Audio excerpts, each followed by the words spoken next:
people will start to detect what is the AI email and what is the human email. If a sales rep won't spend 3 to 5 minutes to write me a personalized email, and they're going to rely on some at scale component of fake personalization, then why would I spend 30 minutes or an hour with them to look at their demo or listen to their sales pitch?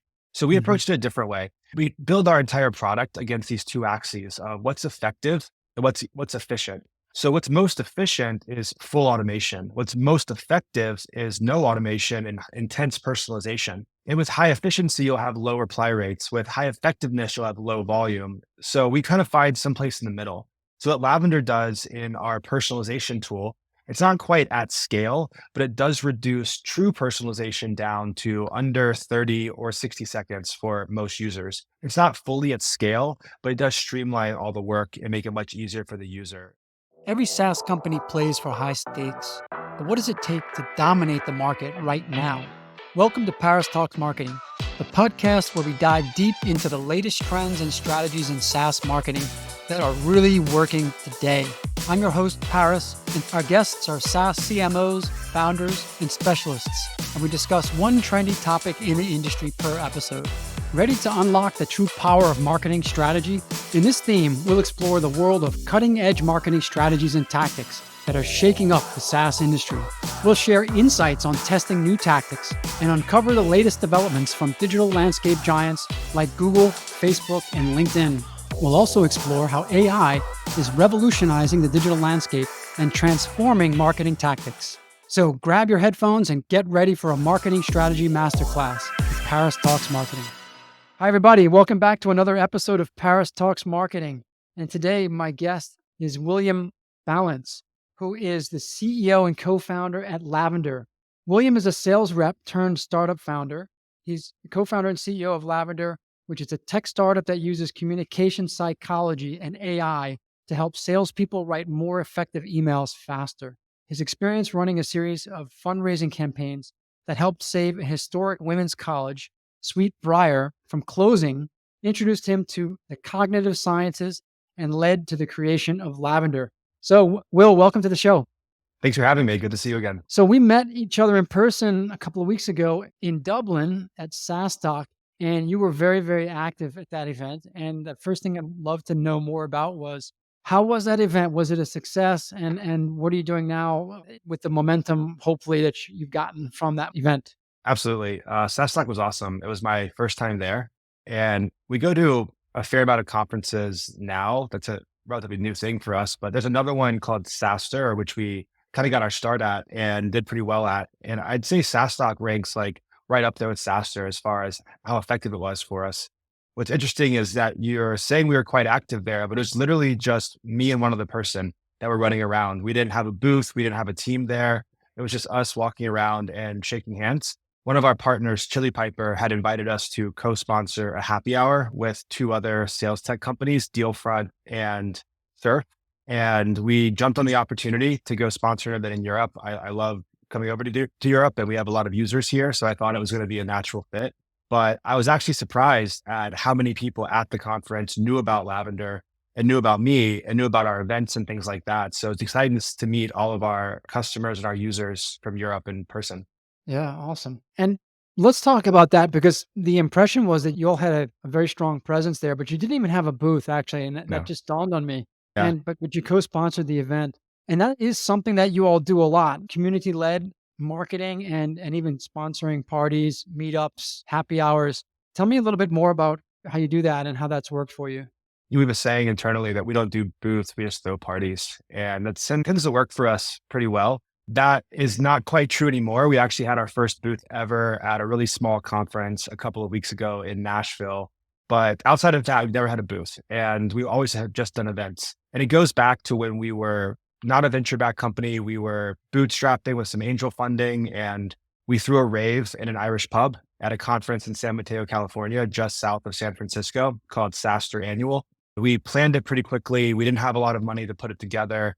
We didn't think it was going to be that successful, but it ended up being the biggest event of the conference. And it really got the momentum going for what would eventually lead to our Series A and a bunch of other things that came positively from that. So since then, we've done a bunch of other events, dinners, happy hours, breakfast, meetups, like you mentioned. But The ones we're known for are these like SaaStr parties. And then our biggest one was just a few weeks ago in SaaStr Mateo again. And this time we did like an Alice in Wonderland theme. We called it Lavenderland to promote our new streaming platform called Lavenderland. We have our original content that we produce in-house, like funny shows, game shows, series type shows. We turned this private jet airplane hangar into this like Alice in Wonderland themed event, had over 1,000 people come, had alcohol sponsorships, and just had a really great party in this private jet hangar. Tons of investors were there, customers were there, prospects were there, and it just was kind of like the place to be at SaaStr. So Yeah. each time we do these events, people become like, they spread the word. We ended up activating at Dreamforce, the Salesforce conference. It happens right after SaaStr annual.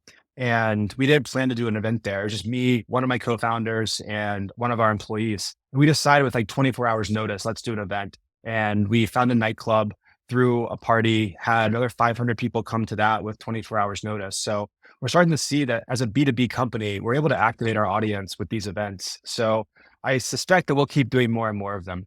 The one at SaaStock was a joint effort, a happy hour between us and a few other companies, but people were coming because obviously for their customers as well, but our customers were coming because they had heard about the reputation we had for having great events. And it was a really fun one, although it wasn't a full-fledged Lavender party. Yeah, that's amazing. It sounds like throwing parties is part of the DNA and the culture at Lavender. Yeah, totally. It's definitely part of the DNA, I think, of how I've approached marketing in the past. And it's cool to see it apply to Lavender. I think the key, though, is who our audience is. So Lavender is an AI tool to help sales reps write more effective emails. So a lot of our users are SDRs, like sales reps, and AEs, account executives.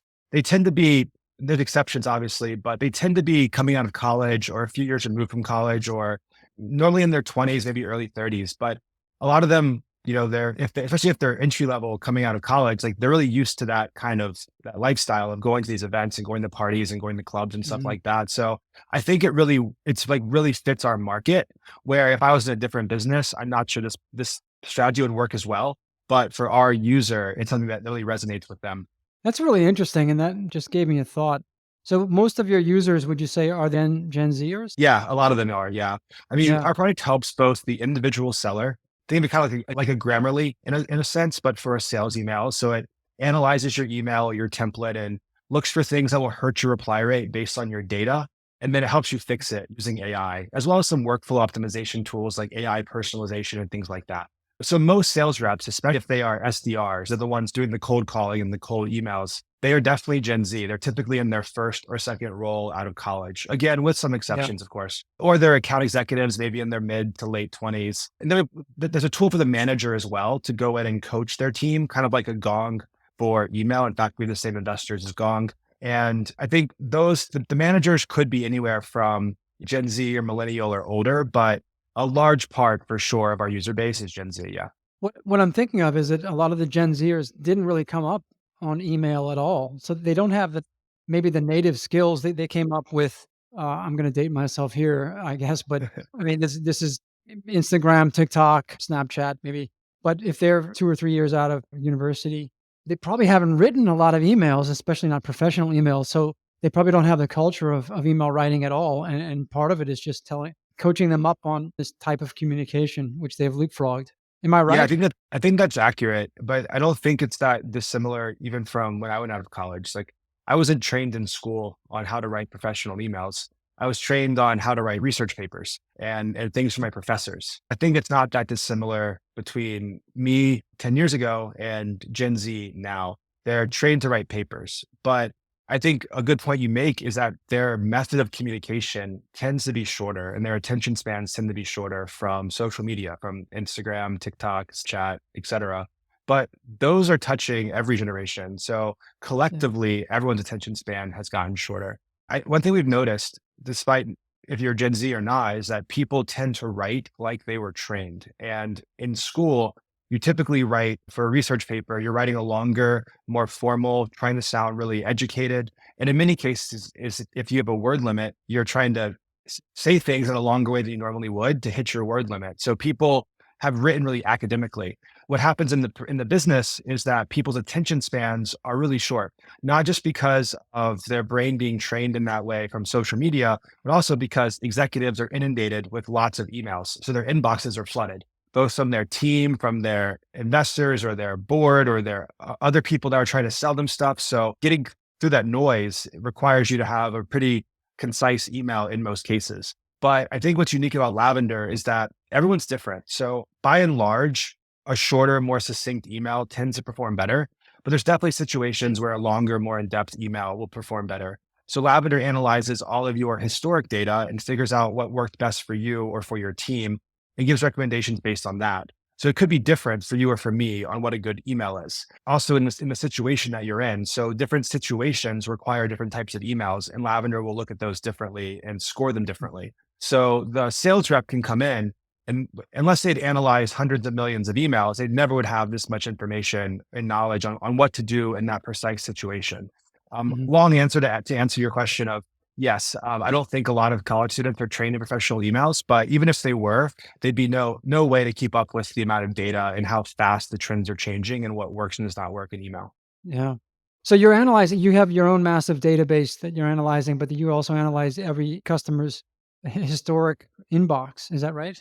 So our goal this year, where we're kind of tracking toward, is we'll finish this year having analyzed somewhere around a billion emails. That's a lot of insight on different situations and different types of emails and different types of industries. Lavender originally was supposed to be built for marketers. It wasn't called Lavender at the time, but we pivoted to Lavender during the pandemic. We were building a startup to help people apply communication psychology for their marketing emails and for their social media ads. A lot of the original science behind Lavender was how do you help people convert in these other types of mediums. We were transparently somewhat lucky that when we pivoted to Lavender, a lot of that same technology and that same science worked so well in sales emails. But in the very beginning, sales emails were not the use case for even Lavender. We put it out there during the pandemic for job seekers to help them find jobs. We just thought we could maybe make an extra $10 or $20,000 to stay alive a little bit longer during the pandemic because we were going to launch our other platform for marketers in March of 2020. And when COVID happened and everyone's in lockdown, no one's buying experimental marketing tech. So we lost our early customers, we lost our pipeline. At the time, our biggest customer was a co-working space in Manhattan.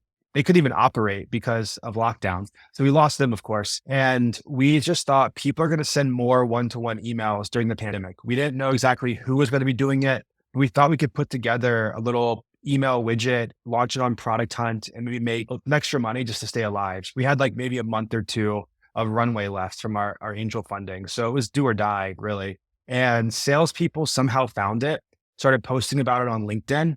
And then it kind of went micro viral among some LinkedIn sales communities. And we just doubled down on LinkedIn, doubled down on salespeople, and started building a feature set and a product Mhm. around the sales use case. And did almost all of our marketing on LinkedIn. But the way we built it, because we did not originally build it just for sales emails, we built it for all sorts of things, has made Lavender, I think, more effective and more flexible.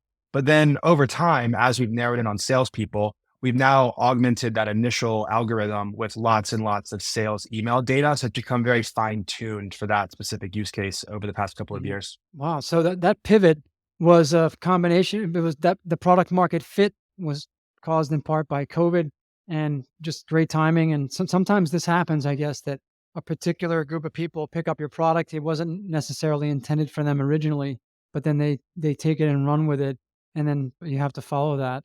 Yeah, it was a guy named Nick Bennett, actually. And he had discovered it through a Slack group he was in. And then he installed our beta version. This is in like July of 2020. So maybe 30 days after we had launched our first version to our friends and families, maybe. So he was probably within our first 100 users looking back on that. And he posted a post on LinkedIn and then people downloaded it. And we just thought that was really interesting. We thought, why is this guy who we don't know post about this product that we built as a Hail Mary approach to save our fledgling startup in the middle of a global pandemic? But we thought that was really, really something we should look into. So we started posting on LinkedIn ourselves. Between me and my co-founder, we posted almost every day on LinkedIn for the past 3 years. My co-founder Will has become kind of synonymous with cold email. People call him the email guy. He's got 70,000 followers on LinkedIn that follow him just for cold email tips every day. We didn't start out that way.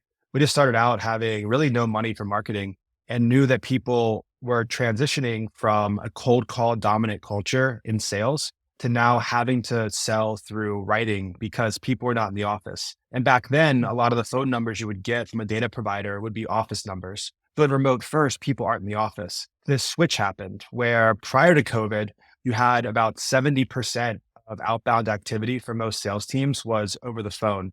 And now it flipped where about 70% of outbound activity for sales teams during the pandemic was through writing, through email, and through LinkedIn. And in the first quarter after the pandemic, the number of outbound emails went up by about 16%, while reply rates dropped by half.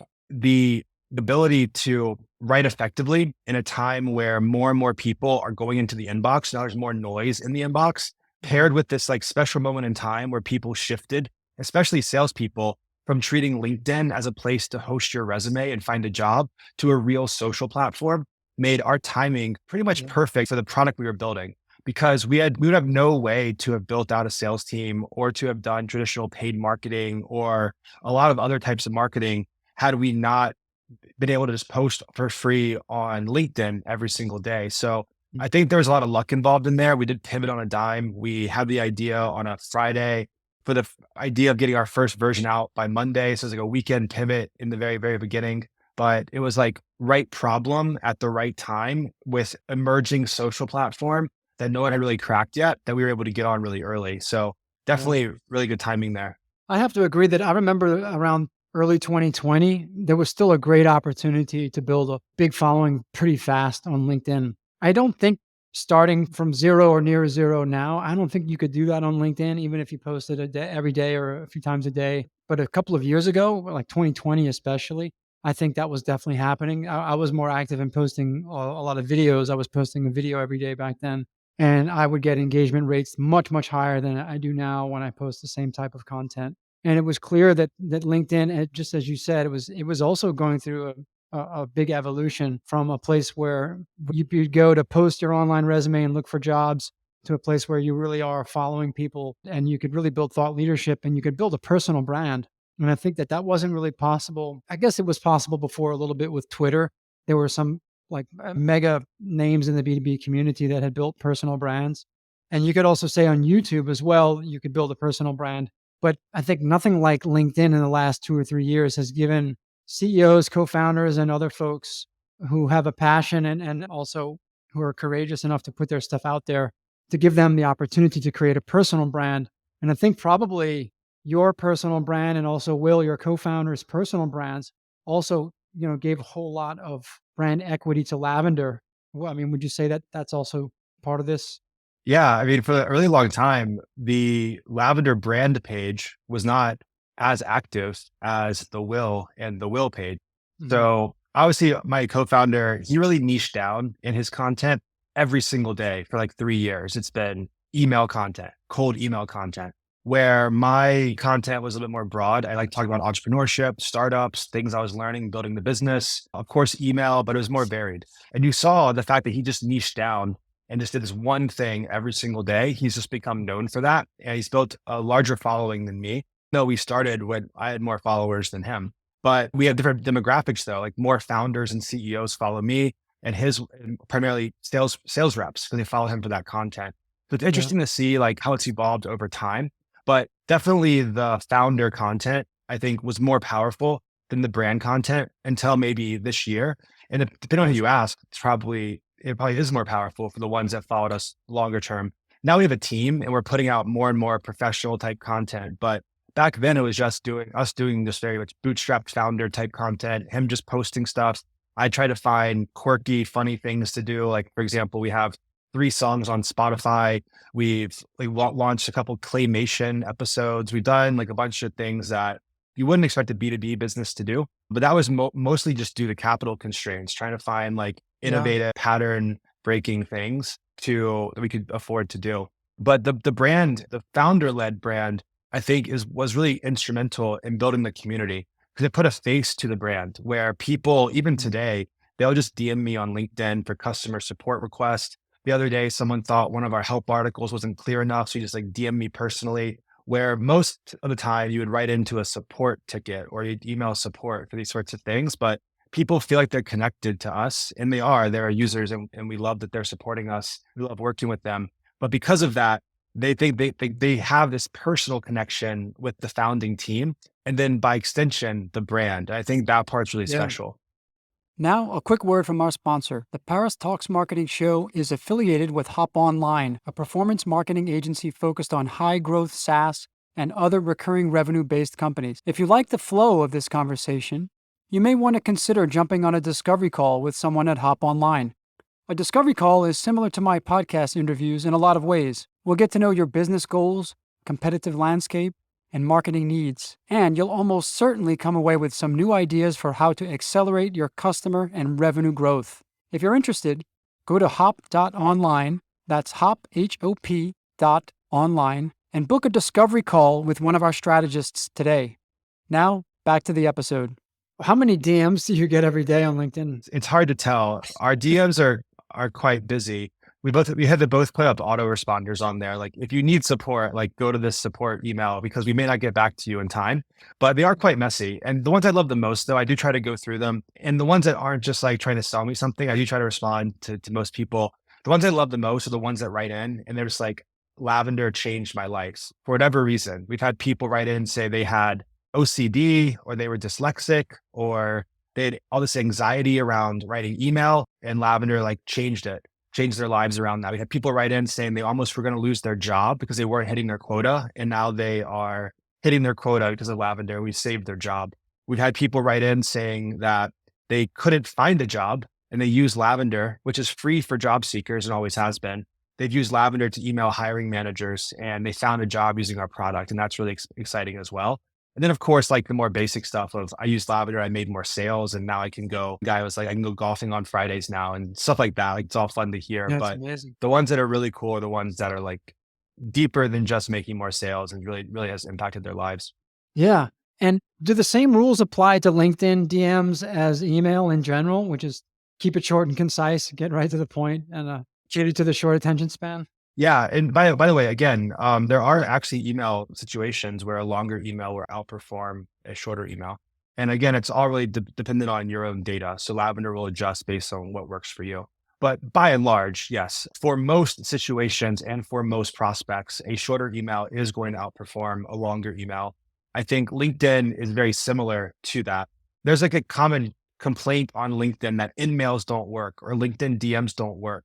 And I don't think that's true. I think they do work, but people treat DMs and InMail like they do email, which typically has all the same problems. They're not trying to engage in a conversation. They're just trying to feature dump their product and their value prop. They send a massive message. So I think these are the same traps that people fall into in email, where a lot of people think about the common like marketing focus of a call to action. And in sales and email, it's more about a call to conversation. Like the whole focus is getting a reply. People typically aren't going to buy your product off that very first email. But if you can get them to reply, then you can start working on setting up that next step, which might be a phone call or a meeting, or then just getting more information through email. So Lavender is actually releasing in our next release a LinkedIn integration. So you'll see Lavender within your LinkedIn DMs and your LinkedIn messages, and it can help you write those as you're doing prospecting on LinkedIn. We do a lot of social selling because we built our brand on LinkedIn. But yeah, for the most part, there are a lot of similarities. Keep it concise, make sure it's clear. So clear, concise, and customized to your prospect. I think that's a good starting point. And now with the introduction of generative AI, now there's the opportunity to do personalization at scale like we've never seen before, particularly for outbound emails. How is that going to change the landscape? Because I mean, our inboxes are already flooded for the most part. Most of the outbound cold emails that I get every day are not personalized at all. I mean, maybe they get my first name in there, but that's about it. But we're going to move soon to another age where it's going to be pretty easy and the tools are going to allow for customization at scale. They're going to be able to bring in some information about our company or recent news. Is that going to result in even more inbox overwhelm, or is it going to improve outbound cold email? Where do you see that going? I think it's going to be a combination. So there was a time in sales history when I got started in sales where there was no sequencer, there were no auto dialers. I had to write all my emails myself and I had to make all the dials myself. And then what happened next was you had tools come out that did email cadencing, like our partners at Outreach or SalesLoft, HubSpot, these types of companies. You also had auto dialers come in that allowed you to send a lot of emails. So what happened was volume stopped being a competitive advantage. Before them, if I could write more emails or make more dials than the person next to me, I could probably outperform them. But now everyone can send an email or 1,000 emails. It makes no difference, same amount of time. So what you see is now people starting to reject the automation of emails unless it's really personalized, like way more than just, hey, I saw you worked at X company and posted Y or whatever. Like those things are being automated now. And what we're finding, to your point, is that there are more fake personalization emails going out because of this concept of personalization at scale, where our approach and our perspective is if it's at scale, it's not personalized. It's kind of oxymoronic. But you are going to find that just like with templated emails that were sent in cadencers, there will be more automation. And I think people will start to detect what is the AI email and what is the human email. And our thought is that if a sales rep won't spend 3 to 5 minutes to write me a personalized email, and they're going to rely on some at scale component of fake personalization, then why would I spend 30 minutes or an hour with them to look at their demo or listen to their sales pitch? So we Mhm. approached it a different way. We build our entire product against these two axes of what's effective and what's efficient. So what's most efficient is full automation. What's most effective is no automation and intense personalization. But and with high efficiency, you'll have low reply rates. With high effectiveness, you'll have low volume. So we kind of find someplace in the middle. So what Lavender does in our personalization tool, it's not quite at scale, but it does reduce true personalization down to under 30 or 60 seconds for most users. It pulls in all the data available on your recipient and their company. This could be like job listings or news, like you mentioned, funding announcements, social posts. We waterfall in numerous data providers to bring them all into the platform. And then AI suggests different ways you could personalize the email, or you can click which one you want to use and bring that in. So it's not fully at scale, but it does streamline all the work and make it much easier for the user. And Mhm. that's really our approach when it comes to how we're building alongside the generative AI, which we actually implemented back in 2021. So we've had it in our product for a while. Although this year, of course, Chat GPT has really taken the world by storm. But the underlying models that power it, we have that in Lavender, as well as some others built by other companies. Yeah. Yeah. I guess now, I mean, this was the dominant theme of SaaS Talk a couple of weeks ago in Dublin is AI, and practically every presentation talked about it. Do you think it's now an imperative for practically every SaaS company to be building generative AI functionality into their products because the users are going to expect it? I think it depends. I mean, not every product is generating things like, but yeah, Yeah. I think for the most part, either the product needs to have AI in it, generative or otherwise, or the business needs to be using generative AI to make their employees more efficient and more effective. Even Hmm. something as simple as brainstorming, like we're testing lots of use cases with AI in our product. And some of the things that we're using it for, if our user sat down and just thought about it, let's say, for example, just generating all the things that might be important to you. If I wrote down a list, I could probably figure out based on your persona, your business, whatever, 10 things that could be important to you. That might take me just as a entry level sales rep, it might take me 10 minutes to do that.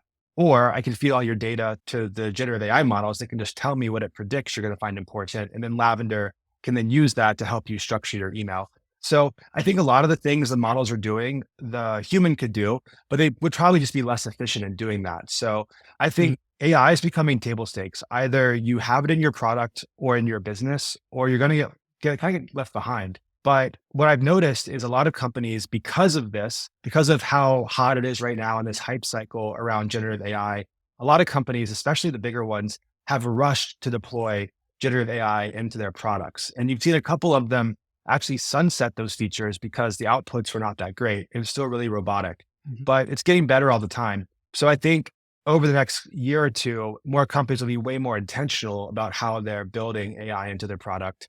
and the output's going to be a lot better. But off the shelf in a lot of products I've seen, the generative AI functions are not that great. They come off as kind of robotic. Also, they're very generic in a lot of cases, where I Yeah. think what's really important about how you built it about with Lavender, which has for every email you're generating, over 100 prompts go into correcting an email in our product. So imagine interfacing with ChatGPT for 100 prompts to make your email. That's like what's happening in a couple of seconds using a tool like ours. We also stack multiple large language models. We have the tool behind ChatGPT, GPT-4, as well as several others that we bring together based on the use case. And it's all tied back into your data set. So I think companies will start to build on the LLMs much more intelligently. They'll start building more custom LLMs internally based on their data and their clients' data. But what I've seen for a lot of companies, not all of them, but for a lot of companies right now, is that they haven't fully used the capabilities of the tool. But yeah, it's gonna be table stakes. People have to have it. Yeah. Right. It seems like a lot of SaaS companies rushed some features out just so they maybe wouldn't feel left behind. Mhm. But I've been amazed just going to ChatGPT and creating marketing content. It's great. Everything from yeah, I mean, just taking a persona and splitting that into 10 different micro personas, and then creating 5 to 10 headlines for every one of those micro personas, Mhm. and then creating images with DALI Yeah. for all of those different micro personas that we could use for social media. So stuff that would have taken days, if not weeks, it just happens almost instantly, and it's blowing my mind right now, really. I love it. And I outside Yeah. of just like generating content, I love it as like a second brain in a way of like Mhm. ChatGPT. I'm thinking about this concept. Like, what do you think about it? And think of it from the lens of X angle. Or ChatGPT, I'm trying to combine three different concepts and like how do they link together? Like help me think through this. So I really always wanted like, for example, with like Neuralink, if I'm from Elon and stuff, I've always seen like the future of that really interesting. If you could instantly access endless knowledge about everything that ever happened in the world, just how powerful you would be. And ChatGPT is essentially that, except you've got to interact with it with typing. But it can, I Yeah. mean, if I wanted to write a business plan based on, I don't know, some business from the 14th century or something, like best practices from then, and then combine that with projected business 20 years from now, ChatGPT would come up with something. I don't know. I just made that up. I'm Yeah. not sure what it would be, but like it can pull information from such varied places and tie it together and help you think through things in new ways. I think it's really fascinating. It's getting so good so fast. Yeah. Although it's Yeah. still wrong a lot, but it's really good. Yeah, yeah, it still hallucinates a lot, and that can be funny.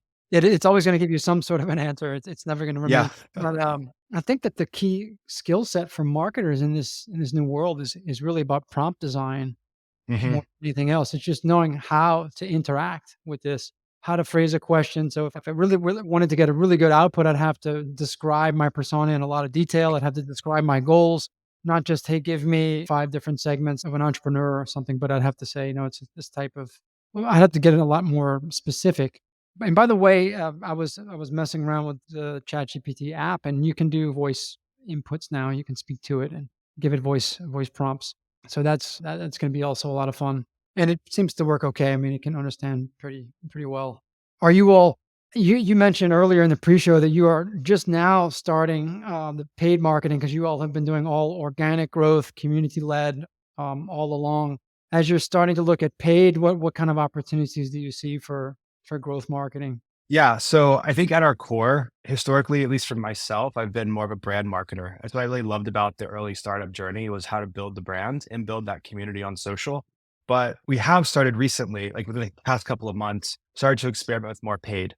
That's not something that I'm personally overseeing, but loosely we are doing ads again on like regular social platforms because we think of B2B no different than B2C in many ways. Like we're trying to get the individual person to buy or use our product, not the organization as a whole. So we're targeting the actual decision makers. We're doing some of this on YouTube. We have a series of like funny professional videos we did with this character Lavender Joe, which wears like a lime green suit and goes out and does all the cheesy things that salespeople do in real life. Like like literally put him in a park in Toronto with hidden cameras and watched him do this. So we have ads running for like awareness like that, just funny, quick ads.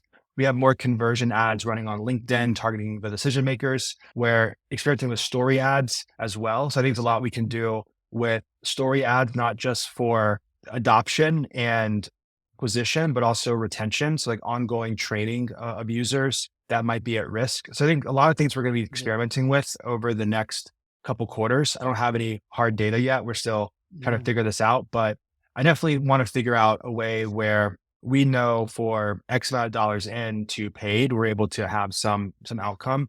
But because we were bootstrapped in for so long, we never really had the extra capital to do a lot of paid marketing. We had to rely Yeah. on word of mouth content.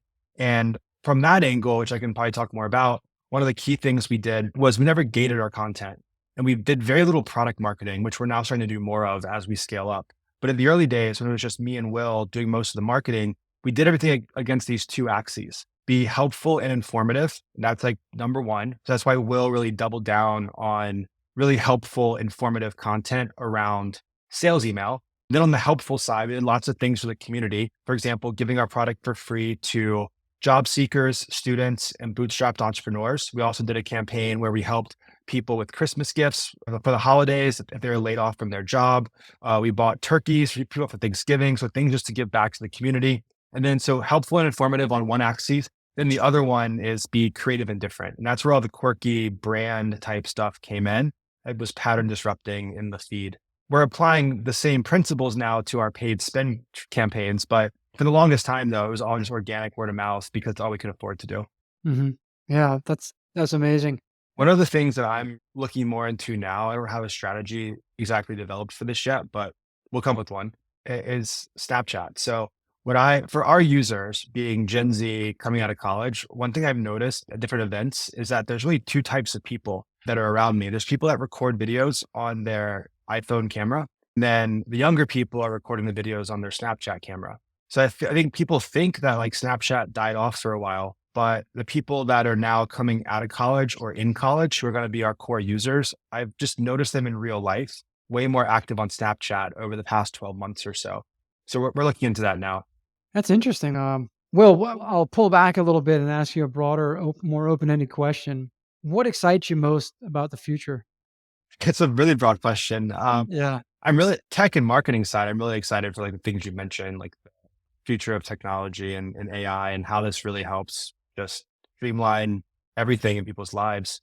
But I think more personally, I'm excited to just keep building. Like I told my co-founder earlier today, like we are now living the dream that we wanted 5 years ago when we got started. And we dreamed of being a venture-backed company and having thousands of people love our product and go on podcasts like this one when we were just two guys in a co-working space, just trying to make ends meet every couple of weeks, needing to hustle for 5 or 10K in angel funding just to stay alive a little bit longer, coming hours from death so many times, skipping payrolls, paying our engineer on my credit card, like eating free ramen at the co-working space. So like, I'm just excited to keep building. I'm so grateful that this community has rallied around our product. And at SaaS Stock, people literally were telling us like, we want you to win. Like people, they have a personal investment in us succeeding. So every day is something new. And with that, as a founder, it's super challenging because you have to, especially right now, scaling a team, having to manage a team and make all the right decisions and obviously making a lot of wrong decisions along the way.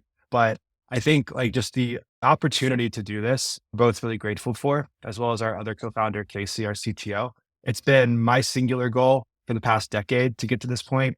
And I'm just really excited for whatever comes next. I know it's going to be a lot of hard stuff, but also I'm sure there's a lot of wins along the way. And we're just excited for that. Sounds amazing. And Will, what did I not ask you that you wished I would have asked you? I think the thing that is really important if you try to employ a lot of the things that Lavender has done is just authenticity. So there's been marketers from really big companies that I have been at networking events with, and they've asked me about how we built the Lavender brand because they're trying to figure out their LinkedIn strategy, for example. And I've told them so much of it just comes back to this concept of give first. Our whole thing, it's a core value of the company, is to give first without expectation of return. That's why we give our product for free if you can't afford it, as well as a lot of the things that we've done for the community. It also is why we've never gated content and we don't gate content. And that's kind of counterintuitive to a lot of marketers. But when I've been asked this by these CMOs and they say, I tell them this whole story and they say, that's a great tactic. And I think that's the wrong way of thinking about it. It's not really a tactic. It's got to be what the brand authentically does. So you can't really copy and paste the Lavender method, but look for ways in your own business where you have an opportunity to help your community. And if you do it over and over and over, you start to become known as a company that helps your community. For example, I was at Dreamforce, Salesforce's conference last year, and a lady came up to me and said, I know Lavender. And the reason I know Lavender is because you give your product away for free to job seekers. And one of my friends used your tool to find a job. So I think stuff like that, just really authentically showing up for your users and your community versus thinking of this give first mindset as a tactic to help you scale or a growth hack. I think that's really the important thing. At least that's what's worked for us so far. Yeah, that's really interesting. Not a growth hack, but really just part of who you are. I mean, the culture of giving. It's great. Well, I think I'm out of questions, Will. This has been great. Thanks for being with me today, Will. I really enjoyed the conversation. Everybody go check out lavender.ai. I've been using it and sharing it with my team. And we didn't even get into all the virality that's naturally embedded in the product, but you all are probably just still at the start of what's going to be an amazing journey. So I wish you all the best. Yeah. The virality part's an interesting one. I'll end with that. Like Sure. thinking about the viral coefficient. So I think it's one thing in our product, there are parts of it that are inherently viral, but there's friction to sharing for the user. So we're rebuilding not only our website, but we're rebuilding our entire product right now. And we're launching the next version of Lavender with the new user experience, new user interface, and a whole lot of improvements in Q1. And one of those is how to help increase the virality of the product. So it's called the viral coefficient. Basically, how many people are coming into the product for every new user you acquire. So probably a whole nother podcast, but definitely for your listeners, something to think about. Like, how do you always have a positive viral coefficient where looking for little actions where every user has an incentive to invite another user. What we did in the early days was really study mobile gaming and how that was part of their user experience. Yeah. I mean, I can imagine that drives CAC way, way down if you've got a high viral coefficient. Every new user that you acquire is inviting in five more users. Then your CAC is reduced by down to 1/5 of what it previously was. So it's I a think very, very powerful thing. outside of CAC, it also helps with, I think, getting better logos sooner and Mm. also geographic expansion sooner. So we have over 10% of our users and customers and revenue coming from Europe. And we didn't do any marketing or sales into Europe, with the exception of earlier this year, we threw a party, but that was already the data before the party. So that's because we've built virality into our content and into our product. We also had logos before. We were a couple of people. We had Twilio and Segment. We had Brex. We had companies that people would know. Now we have Google. We have SAP. We've got enterprise accounts at a company Mhm. that's still quite a small startup. And it's because at all of these accounts, we have a bunch of individual users who have found us through our viral content and viral product. And then a groundswell happens internally. So when we reach out with our sales team, there's already a lot of brand recognition and awareness in the company at the individual contributor level. Where a manager says, what's Lavender? Or have you guys heard about Lavender in their Slack or their teams or whatever? And people say, yeah, I use Lavender. All these hand raisers come up that have used the product. It makes the sales process at a company of our size a lot easier to get these really great logos and also to expand a lot faster outside of our initial market, just because the viral presence has gotten more people around the world to know about us. Absolutely. Awesome. Well, we've touched on a lot of stuff, Will. This was great, and wish you all the best, and looking forward to following Lavender's journey in the months and the years ahead. I appreciate it. Thanks for having me on. Sure thing. Another great episode in the books. Hope you enjoyed it. If you want to get notified when future episodes drop, be sure to subscribe to Paris Talks Marketing on your favorite podcast player. And to learn more about our growth marketing agency, visit hop.online. That's hop, H-O-P.online. Have a great day.